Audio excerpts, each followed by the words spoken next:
Good morning, boys and girls. We are on to chapter 7 in fourth grade Rats. And the next chapter is called Trashing Joey's Room. All right, I'm sure all of you have very neat rooms at home. They're all very clean and you would never trash them. However, Joey here may actually trash his room.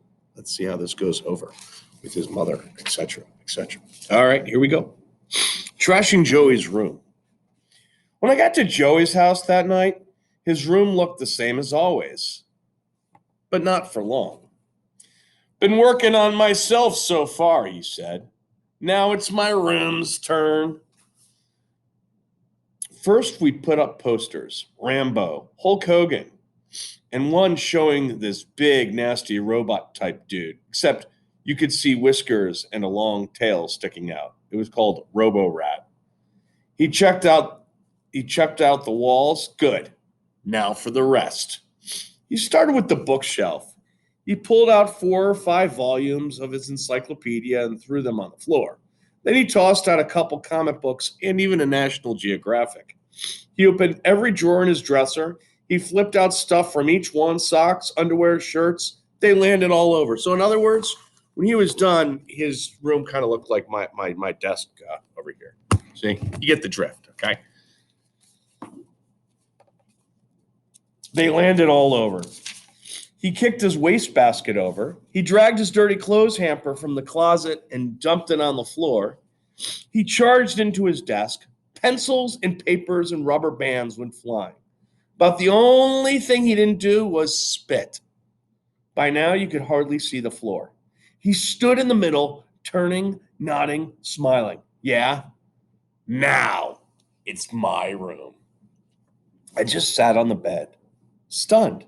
Till then, Joey's Peterson has always been the neatest room that I've ever seen. And when he wasn't done, we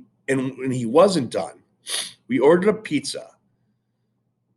And when we got down to the crust of each slice, he tossed it over his shoulder. One landed in his underwear drawer. The pizza box he flipped like a frisbee against the wall. After that, we had fudgesicles and peanut chews. The wrappers, at least, his wrappers, went onto the floor. He took a wad of bubble gum from his mouth and winged it against the dresser mirror. It stuck. I guess he couldn't think of anything else to do to his room because he turned back to himself. He pulled something from his pocket. It looked like a little notepad. What's that? I asked him. He grinned. Tattoos. Oh no. Into the bathroom we went. He tore off 4 tattoos and wetted them. Pretty soon he was tattooed on the chest, skull and crossbones, both arms, a cobra and a mongoose, and rear end. If you can read this, you're too close, it said. You know, they're not going to last, I told him.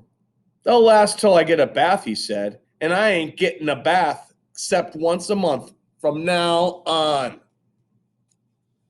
I pinched my nose. Oh, great, man. Do you have to smell like a rat, too? As soon as we left the bathroom, we bumped into his mother. I saw your room, she said. What are you doing in there? Training elephants? We laughed. Well, she looked at Joey. As soon as Suds leaves tomorrow, you see that it gets cleaned up. Uh-oh, I thought. This is it. Will he practice what he preaches? Remember what he preached? What he said? You got to say to your mom, say no. Let's see if he actually does it. Let's see how this goes.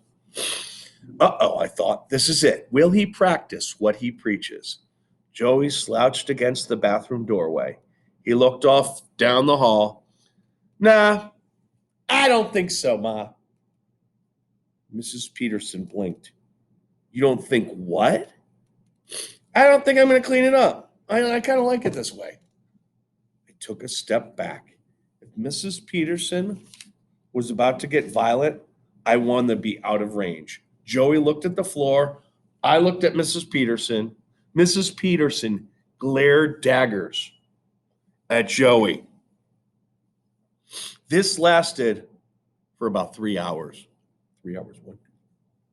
Then all of a sudden it was over. Mrs. Peterson gave a little shrug and a smile and said, okay, and walked away. Really? You think that's the last he's heard of this? I gawked at Joey. Just on this one day, he had faced a bee and a mad mother, and here he was alive and healthy as ever. He gave me a thumbs up sign. See? Nothing to it. Then Joey told me to wait in his room. When he came back, he had a hammer, a jar of nails, a bag of cotton balls, a bottle of iodine, and some Band-Aids. I don't think this is going in a good direction, boys and girls. Just my prediction.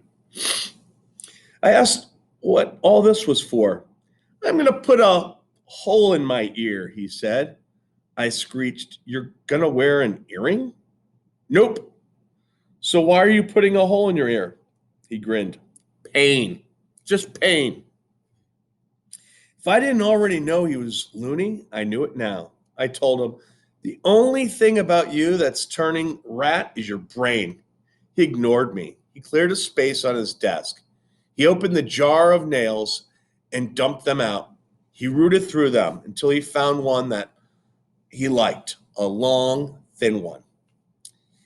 He handed the nail to me along with the hammer. He got a felt tip pen, went to his mirror and put a dot in the middle of his right earlobe. He then came back to the desk, knelt down beside it, real close, and flapped his lobe out so it was like a tiny pancake on the top edge of the desk. Oh boy, I don't like where this is going. All right, this is the hammer, okay? Oh boy. I looked at the hammer and nail in my hands. Oh no, I said. I dumped them on the desk and took a seat on the bed. You do it if you're crazy enough. I would, he said, but I can't. Not like this. Come on, just do it. I didn't move. You mind if I ask you a stupid question? Like, why would you want to hammer a hole in your ear? What do you mean? Pain? He pulled his earlobe off the desk. He sat on the floor.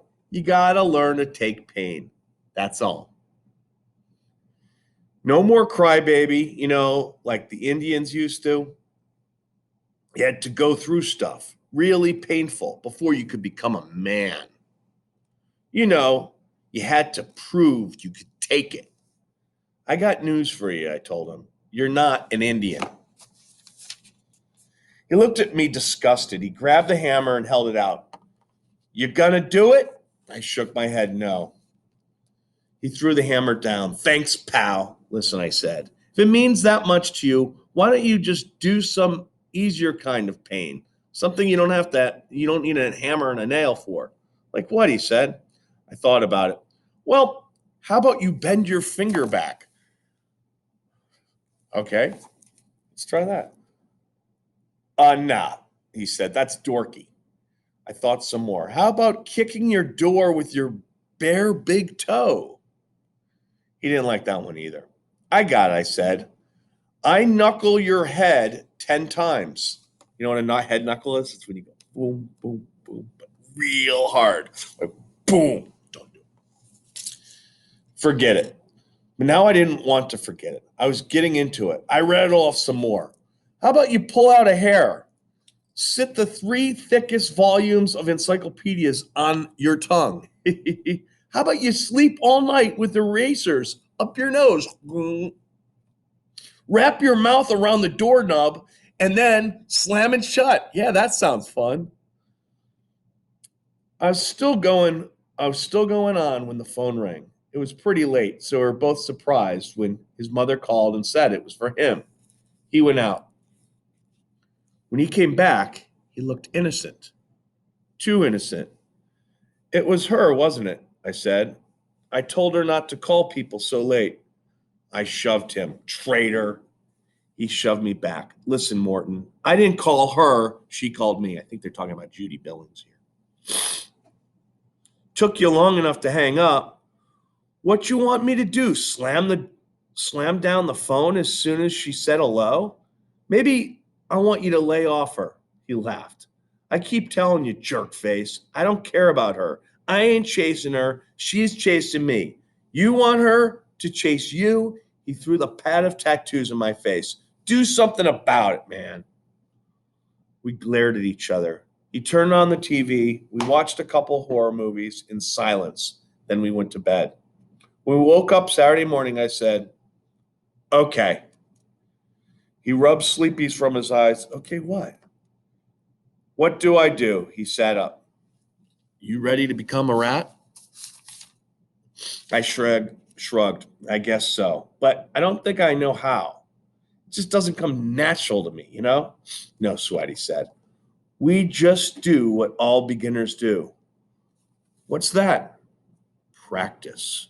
All right, so I guess Suds is going to get some practice in being a rat. All right, sounds like fun.